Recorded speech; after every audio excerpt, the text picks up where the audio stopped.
Daily. Taste the Daily. Medical కాలేజీలను ప్రైవేటీకరణ చేస్తుంటే డిప్యూటీ సీఎం పవన్ కళ్యాణ్ ఎందుకు ప్రశ్నించడం లేదన్న మాజీ మంత్రి రోజా వ్యాఖ్యలకి కౌంటర్ ఇచ్చారు మంత్రి కందుల దుర్గేష్. ఇద్దరి మధ్య డైలాగ్ వార్ ని ఇప్పుడు చూద్దాం. నీ నియోజకవర్గం పిఠాపురంలో అమ్మాయిని రేప్ చేసినా పట్టించుకో, రైతుకి యూరియా దొరక్క ఎండల్లో వాళ్ళు నించొని రోజుల తరబడి ఏడుస్తుంటే పట్టించుకో. ఇదే పిఠాపురంలో నిరుద్యోగులకి ఉద్యోగం ఇవ్వకపోయినా, నిరుద్యోగ భృతి ఇవ్వకపోయినా పట్టించుకో. నీ ప్యాకేజ్ కరెక్ట్గా నీకు ఇస్తే చాలు. ఒక హెలికాప్టర్ కొనిచ్చేశాడు, ఇంకా ఎక్కి తిరుక్కుంటూ ఉంటున్నావు. అంతేగాని ఏ రోజైనా రాష్ట్ర ప్రజల గురించి, రైతుల గురించి, మహిళల గురించి ఆలోచిస్తున్నావా? వాటి గురించి ఎప్పుడైనా మాట్లాడుతున్నావా? ఈ 17 మెడికల్ కాలేజీలు అమ్మకానికి పెడితే కనీసం బుర్రున్న ఎవరైనా కూడా దానికి మద్దతు తెలుపుతారా?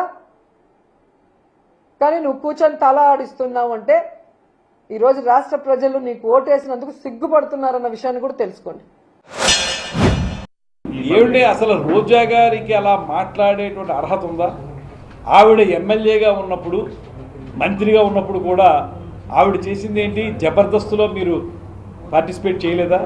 జబర్దస్త్ కార్యక్రమాల్లో నిరంతరం మీరు మొన్నటి వరకు ఉన్నారు కదా.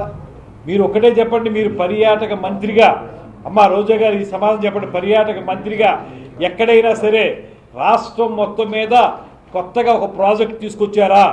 కొత్తగా కేంద్ర ప్రభుత్వం నుంచి చేయగలిగారా? రాష్ట్ర ప్రభుత్వం ఏదైనా చేయించగలిగిందా?